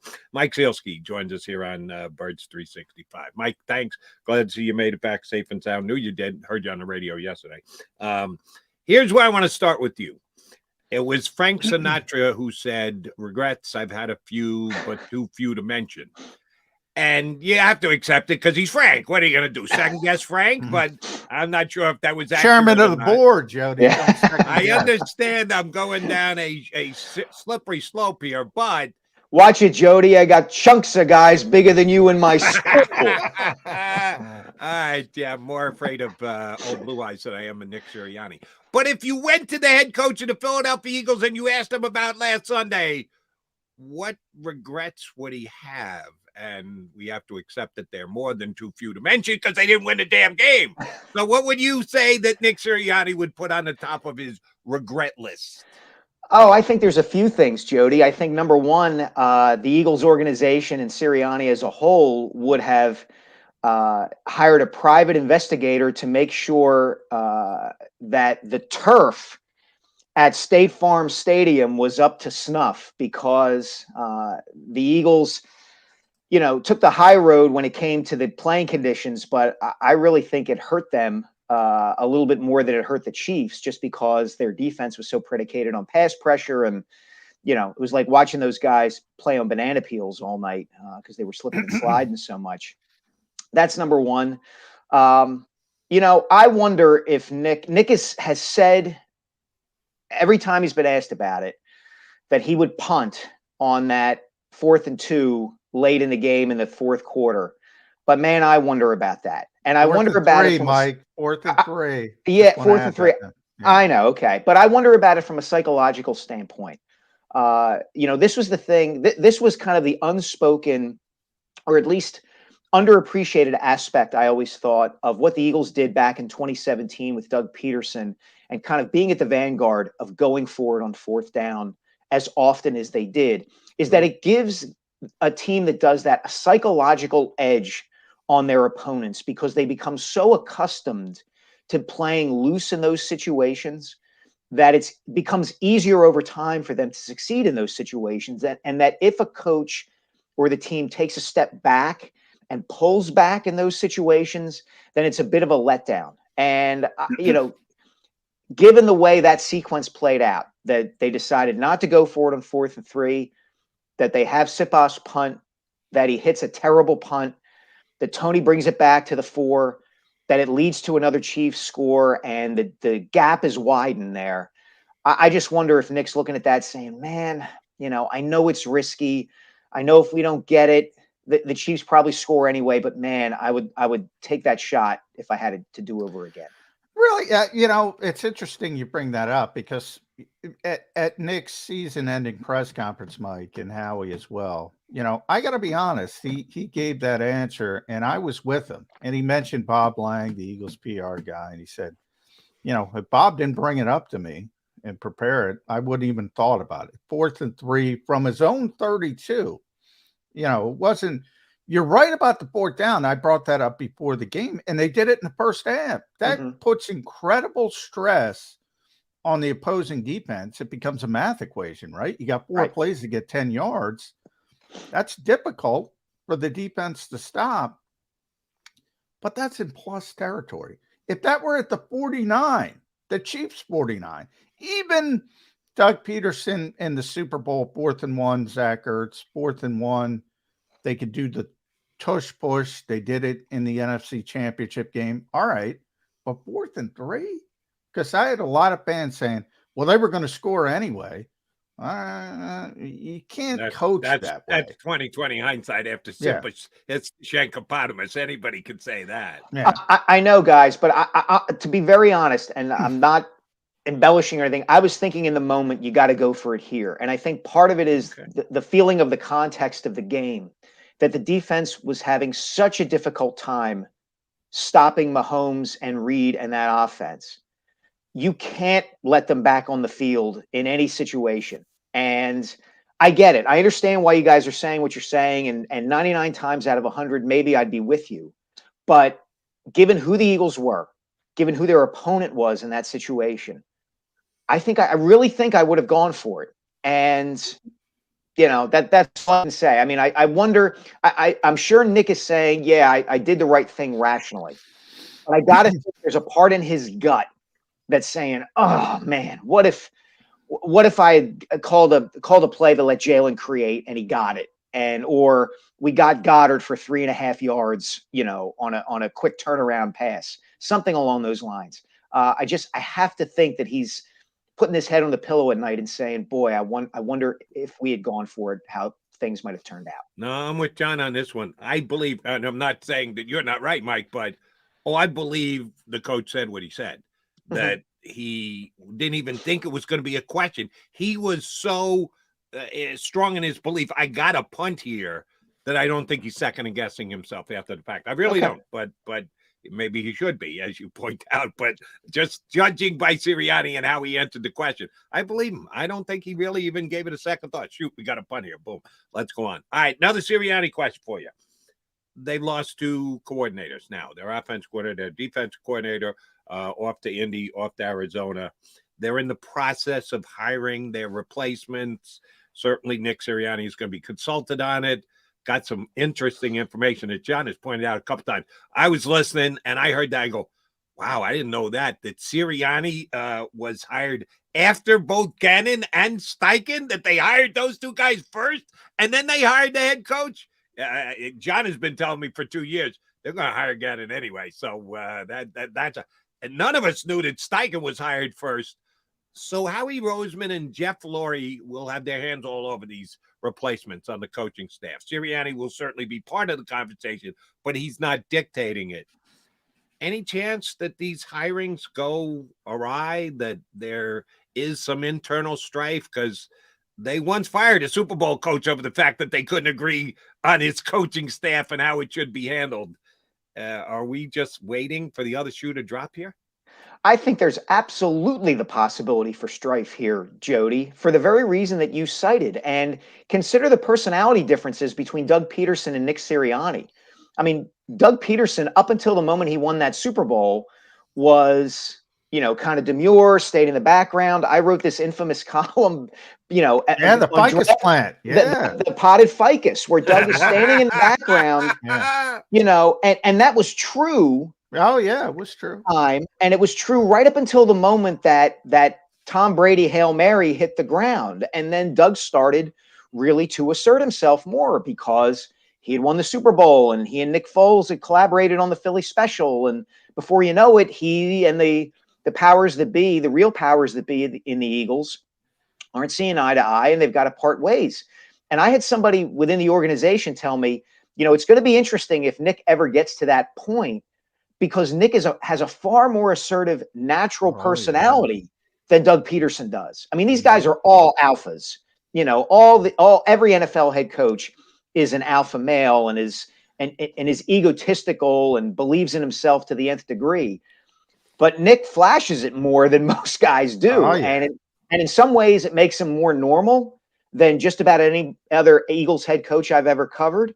But in some ways, it makes him the kind of guy who, if Jeffrey and Howie push back and Nick feels like, you know what, I don't like this, or I'm the guy who got the Eagles to the Super Bowl, I don't have to take this, then yeah, I think the potential for conflict is there. Sure. Yeah. I'm glad you brought that up, Mike, because number one, that was a great column. I loved it. I still cite it today, the Vicus, and it was completely correct. And I was taken aback. I was used, as I'm sure you were, when you get to sort of draft season, it would be, Joe Douglas, Howie Roseman, Doug Peterson, and then it was Andy Weidel. And Doug would just sit off to the side, and we'd all be asking these questions of Howie and Andy, and Doug would be there playing with his water bottle. That was a famous moment as well. And then Nick showed up, and it was Andy and Howie, and Nick just took over the dais. He's like, boom, I'm going. Yep. And he took it over, and I was shocked. So there is a big difference in. Yeah, it's just a personality thing too, sure. John. It just, that's the way Nick is. And, the other factor that we have to take into consideration here too is that I've been a believer in watching Nick on the sideline, okay? There is this fine line with him where you want a coach to be authentic, right? And I think that's why and how he connects with his players is they know that with Nick, what they see is what they get. But there is some maturing, I think, that he has to do in terms of his demonstrativeness on the field, right? Remember the game in Indianapolis where he stands on the bench and gestures to the fans after the Eagles beat the team that fired his mentor, Frank Reich. And I think it would serve him well to kind of figure out when to use that and when not to use it. I think there's some maturing that he has to do as a relatively young coach. But once he gets to that point, then it's going to be interesting to see if he's still with the Eagles by then, how he negotiates this situation with Howie and Jeffrey and the power and who has it and who can use it and all of those kinds of things. Because right now he's just an assertive guy. And as you said, he is out there all the time and unafraid to be that way. And I wonder as he ages and matures more as a coach and as an operator in the NFL, as a lot of these guys have to be, most guys have to be, how does that change the way he interacts with the people that he works for? Yeah. All right, time for a Jody McDonald unfair question, and I ask these from time to time. Knowing full well that the answer will be predicated on who they choose to hire to replace the two coordinators that they've lost, but without knowing either of those two guys yet, who do you think is harder to replace, Steichen or Gannon, on the Eagles going forward? That's a really good question, Jody. It's really unfair. They're always good questions. It's so unfair. I just admit ahead of time that they're unfair. That you need more information to give a true answer to it, but that's the fun part of it. I think the simple answer is it'll be harder to replace Gannon because Nick is an offensive coach, right? Number one. And because you already have Brian Johnson on staff, who clearly has a connection with Hurts and deserves some credit, a good bit of credit for helping develop Jalen Hurts. And so therefore, in theory, it should be harder to replace Gannon because at least you have some kind of reserves, I guess you'd say, on staff already if you want to tap into them in Johnson and Nick.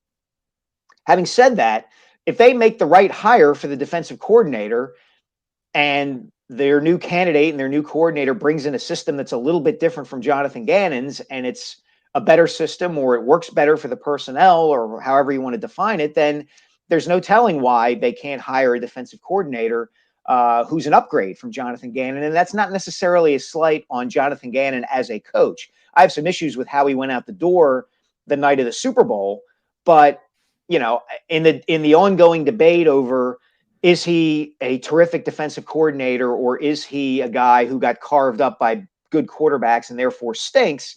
I lean a little bit more toward he's a pretty good defensive coordinator. So it's an impossible question to answer at this point, Jody, because we don't know who the replacements are going to be. And we don't even really know yet what they're looking for, I think. You know, we have to see.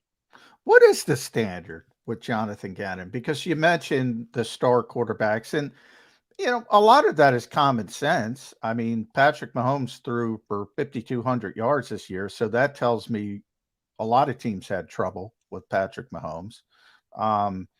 In general, you have more trouble with good players than average players. That to me is common sense. And I look at it from the larger picture, Mike, and I say, well, 70 sacks, number 2 defense in the NFL, whomever the new defensive coordinator is, I don't like his odds to do better than that.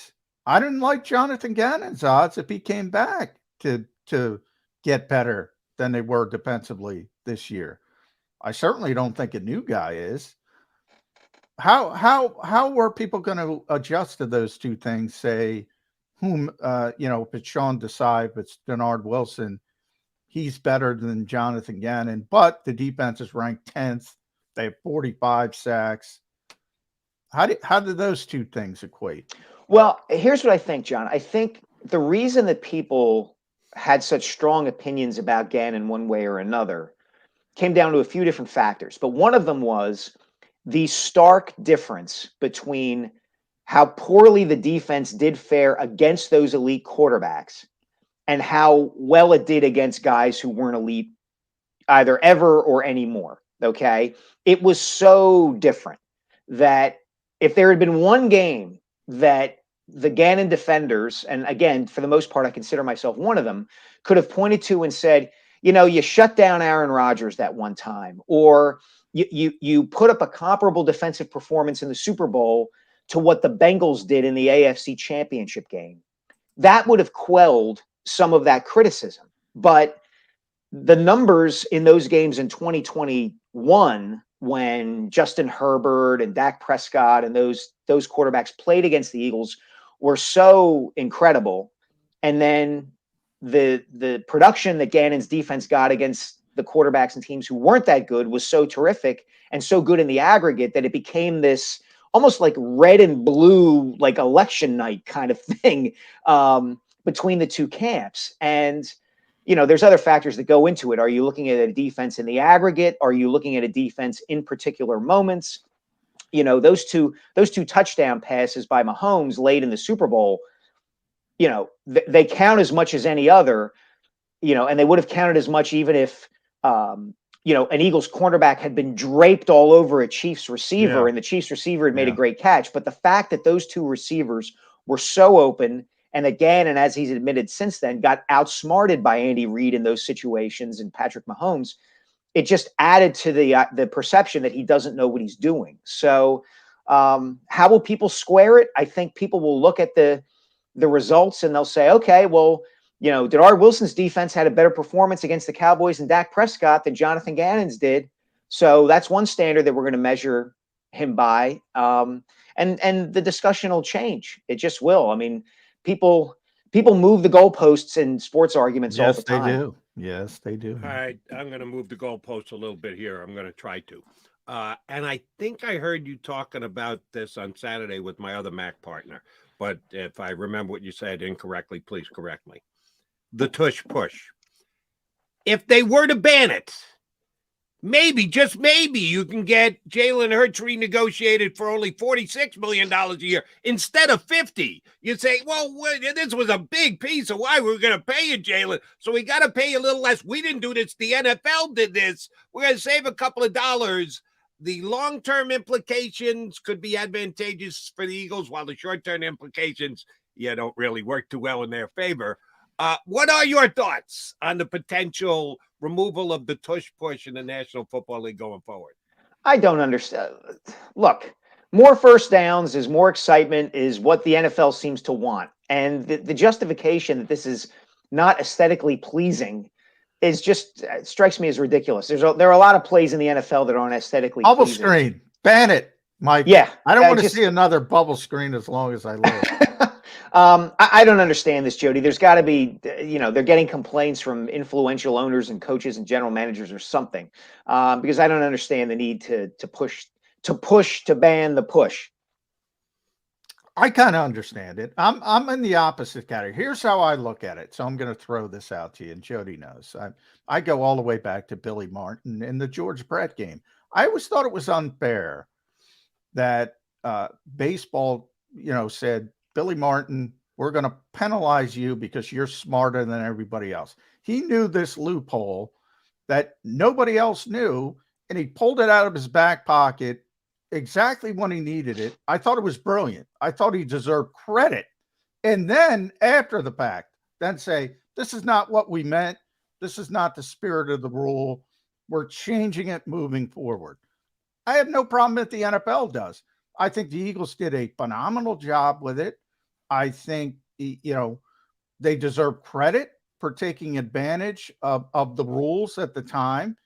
And the NFL should go back and look at it and say, you know what? This is not what we envisioned. We don't want this rugby scrum. If three quarters of the league agrees, we're going to overturn it. Go all the way back to Reggie Bush against Notre Dame. Notre Dame should have won that game, but they didn't. Overturn the rule, but give the Eagles credit. That's where I am.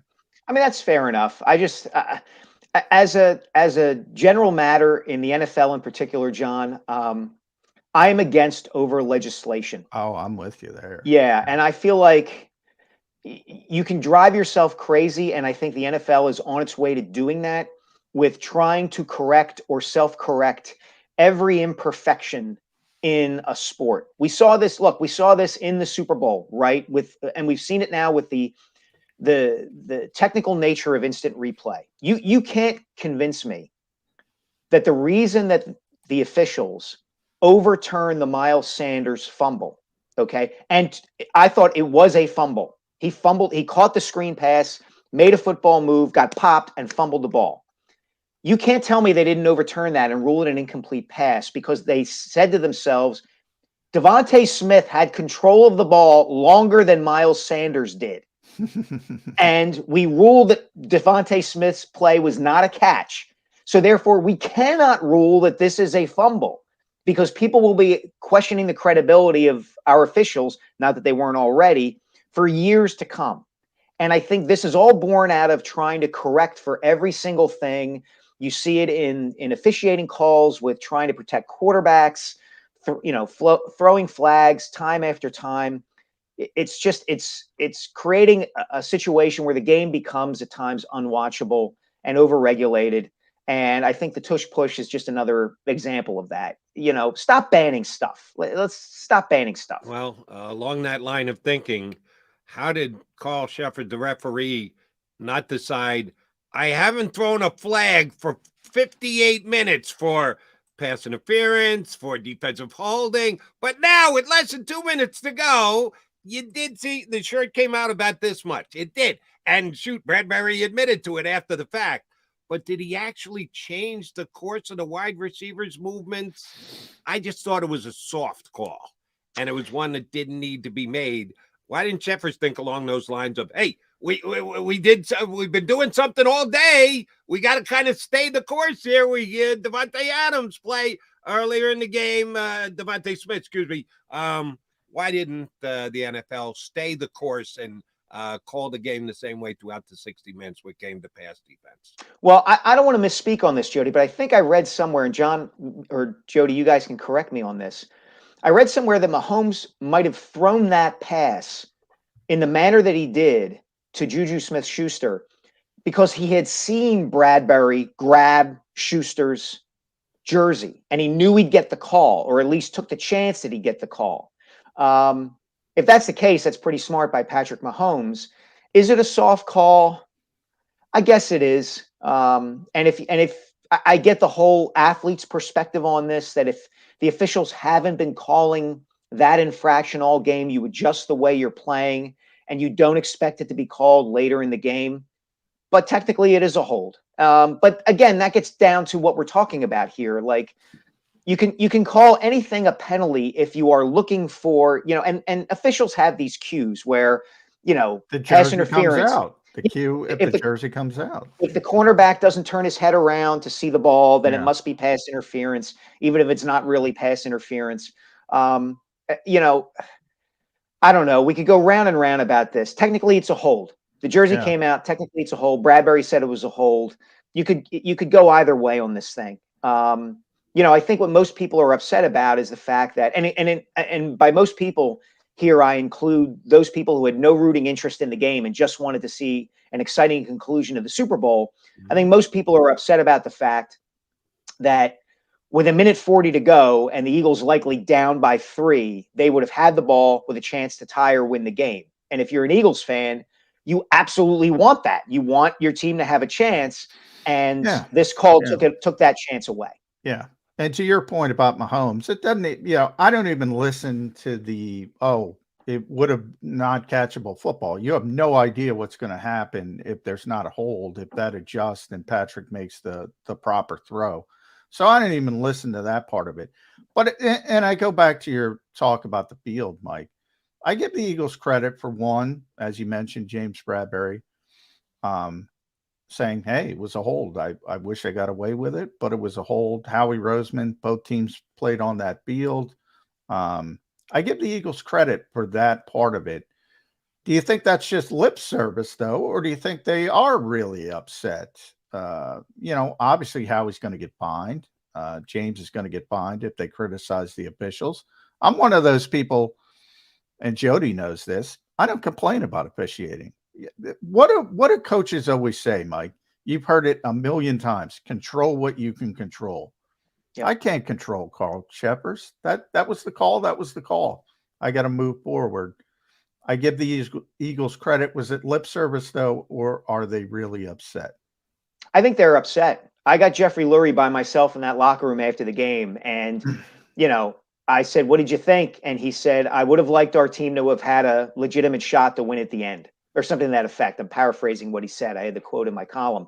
So, yeah, I think they're upset. I think they felt like Shepard should have kept the flag in his pocket, all of that. But, I think they feel like the field was not in great shape. And what's interesting is next year at the Vegas Super Bowl, same field. The conditions are going to be exactly the same unless the NFL does something between now and then. So, I think they're angry and upset. Peter King had his column this morning, Football Morning in America, had some good stuff with Jonathan Gannon.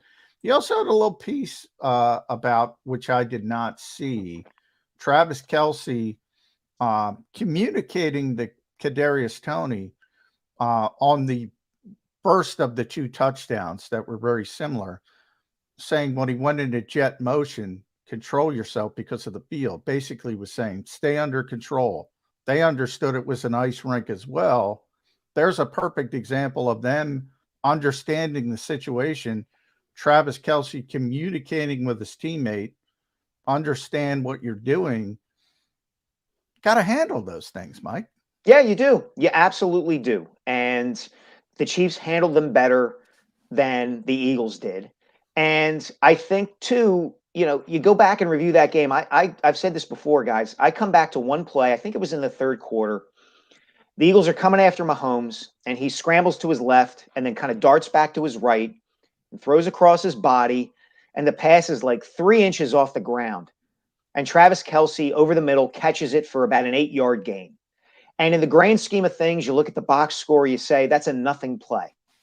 But in that game, in that moment, that's the kind of play that is so demoralizing to an opposing team because you think you've got the quarterback corralled and you don't. And he makes a pass that doesn't look like it has a chance of being completed. And it is, because Mahomes is that great and Kelce is that great.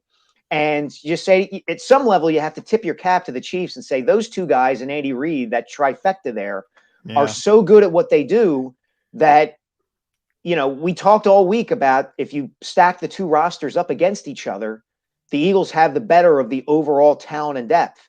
But the Chiefs are a top-heavy team, and that top is really heavy. Good. Yeah. All right. Last thing, Mike, and I'm going to ask you to do your best reading between the lines here. And it's pretty important. Again, might be an unfair question. The Eagles starting center is going to have to make a decision here pretty soon. To play or not to play? That is the question. Will Jason Kelce be back with the Philadelphia Eagles? He said he needed to take some time. He didn't want to make a decision in the moment after a tremendously difficult loss in the Super Bowl, even though it was a win for his brother. What do you think his timing looks like? We all assume he's going to do it before free agency starts, which means he's got a whole month. Next week, the week after, is he going to go all the way right up against free agency? He's going to tell the Eagles, listen, I still haven't made up my mind. I'm not going to a dark place like Aaron Rodgers, but I still need some time to think on this. When is Kelce going to let us know whether he's coming back for another season? Well, he's going to someplace, Jody, because he's becoming a father again. So, I mean, that's a factor we have to take into consideration. Is his wife here. Still not giving birth? I don't know. I haven't heard anything, John. I haven't heard. I'm sure we talked all week about she could give birth out and brought the doctor out to Arizona. Sure she has, We're 10 days later now. What the heck? Yeah. I know. We've become so accustomed to Jason sharing everything with us that we're surprised when he doesn't share something with us as big as having another baby. I think that's a factor here that probably, again, I have no firsthand knowledge of this, talking to Jason or anything like that. But I would think, just as a father of two, that when a baby comes along and you're adjusting to life as it is now, it's probably going to lead to him taking some more time and thinking it through. Again, I have no idea. I'm speaking basically for myself, that if I were in Jason's shoes and my wife and I were having our third child, which we don't, we only have two, I would take as much time as I could take before I made a big life decision about my career. And I wonder, I think John was there after the game too. After Jason finished at the kiosks and the podiums, he came back into the locker room and talked to a few of us after about another 10 or 15 minutes. And I came away from that thinking he really has a hard decision to make, because he did say, I know I'm not quite as good as I used to be. And I said to him, I think a lot of people who watch the NFL and, really pay close attention would be surprised to hear you say that. And he said, yeah, but I know where I'm not as good. So I don't know. And I think anybody who knows is just speaking out of their what. But I do know that Jason will let the Eagles know so they can plan. Because that's just the way he is. So he's not going to leave the Eagles hanging. Right. But nobody knows the decision. You're right about that. At MikeSielskiInquirer.com. By the way, you found some Eagles fans that were, because I don't get these people, Mike, your recent column. It stinks, one, that we lost to the Chiefs, but they're really good. At least I got to see my team win one. Boy, you found some logical, sound fans. I'm impressed. You know what, John? It was just kind of something I picked up on over the last couple of weeks and really throughout the whole season. I just didn't feel the desperation amongst the fan base going into that Super Bowl that I felt going into Minneapolis. And the residue of that victory over the Patriots in Super Bowl 52, I think, is still here. The two examples I'll use, number one, I think everybody remembers the way Ray Dittinger reacted on NBC Sports Philadelphia and the scene of his son David coming up and giving him a hug on the set and all of that. And Ray loves the Eagles. He does. And I think that moment spoke to a lot of people, and the fact that it had been since 1960 that the Eagles had won a championship. And there was a feeling amongst a lot of people that, hey, I haven't seen them win. My dad hasn't seen them win. My grandfather hasn't seen them win. And now they have. And that's amazing. And I speak for myself in this regard. Like, I got to share an Eagles Super Bowl victory with my father, who's been a fan his entire life and was 12 years old in 1960, and who was thinking, I might never see them win a Super Bowl. And I've had friends and family members who have passed on who didn't get to see them win a Super Bowl. And when that happened back in 2018, it meant a lot to him. And so the feeling now that we could have won another one, but we didn't. But man, the ride was great. And yeah, remember 2018? That was pretty awesome. I think was still there for a lot of people. You do run in different circles than me, because all I hear about is we were robbed. They put Mahomes over. He's the franchise. He's the face of the NFL. Yeah, I guess we're talking to different people. But I get more angry people, Mike. I get maybe we're talking to two different segments of the fan base here. Yeah. We appreciate you're talking to us. Thanks for hopping on with us, Mike. You know we're going to talk to you plenty during the off season. Appreciate you're getting up early with us today. Thanks, guys. Thanks, Mike. Bielski from the Philadelphia Inquirer and Weekends on WIP with Glenn Mack now. All right, he's another Mac, that Mac now guy. You got Mac, McMullen, Mac, McDonald coming back to put a bow on the show here on Birds 365. Post-game show with Seth Joyner. I knew that they had a running game. Derek Gunn. He has put in the effort. Devin Caney. Had we not won the Super Bowl, what would we be saying? And Mike Missinelli. Well, you know who Philly is. Post-game, now streaming on the 6ABC family of apps.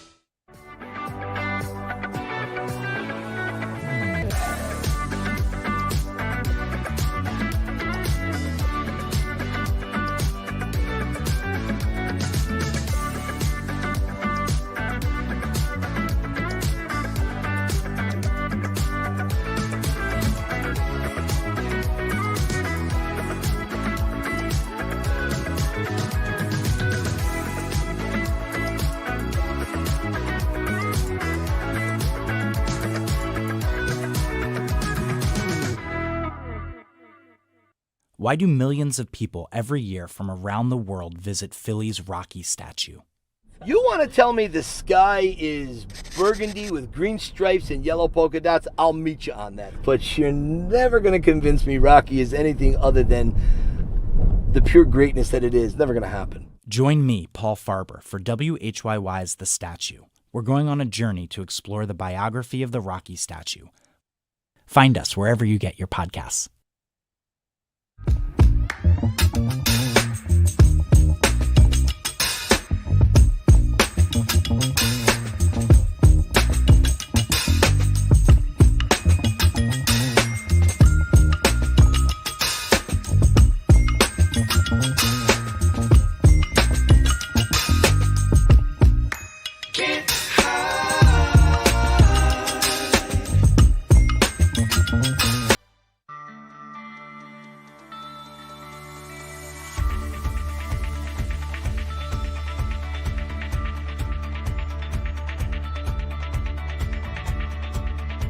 Hi, I'm Jim Muehlbronner, Managing Partner at Del Val Insurance Group. Give us a call. We're a local, knowledgeable agency, not an 800 number. Go Birds!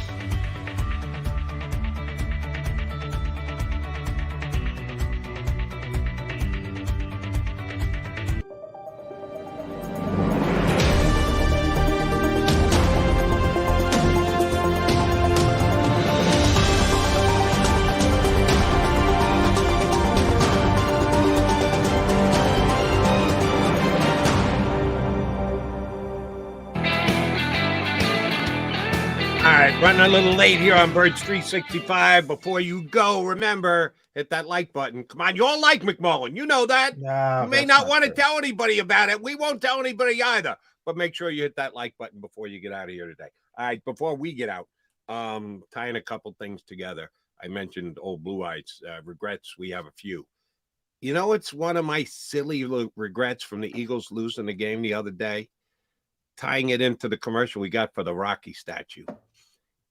They did get some Kansas City garb on the Rocky statue prior to the game. Now, is that real? Because Jason Kelsey said he thinks Eagles fans are doing that now. He thought it was photoshopped in? Well, no, he thinks there's some enterprising Eagles fans that might be putting it on there to try to energize the fan base.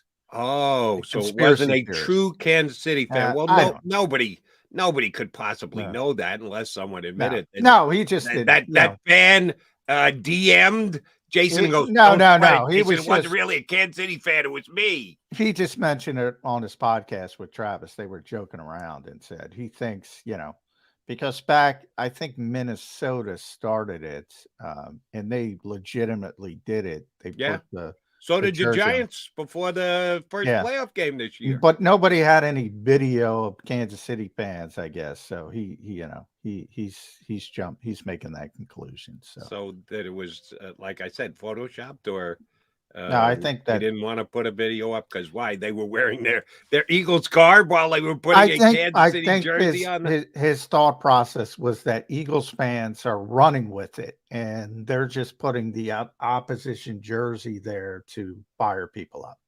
Okay, that I do not know, but that did bother me that the Eagles finally lost, because it had been undefeated up until that point, and Kansas City finally did win the game. All right, what are you working on? You told us earlier you're working on some coaches stuff, that the last bastion of under the radar info. Yeah, because people make these.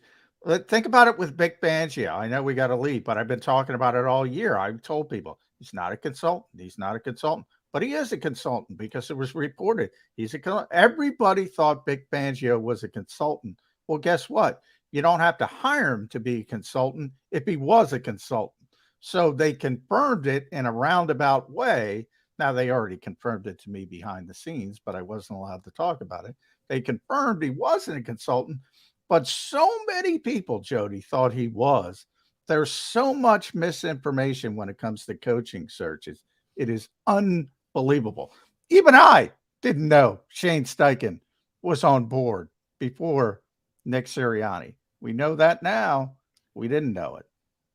And they've got a lot of coaching decisions to make this week, so we'll see how it plays out.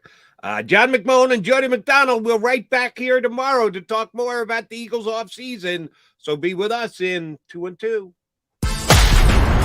You've been listening to Birds 365, the destination for the passionate Eagles football fan who bleeds green.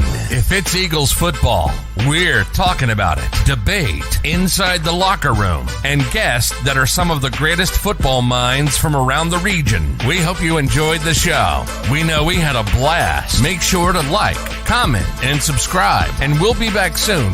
But in the meantime, hook up with us on social media at JAKIB Sports. See you next time on Birds 365.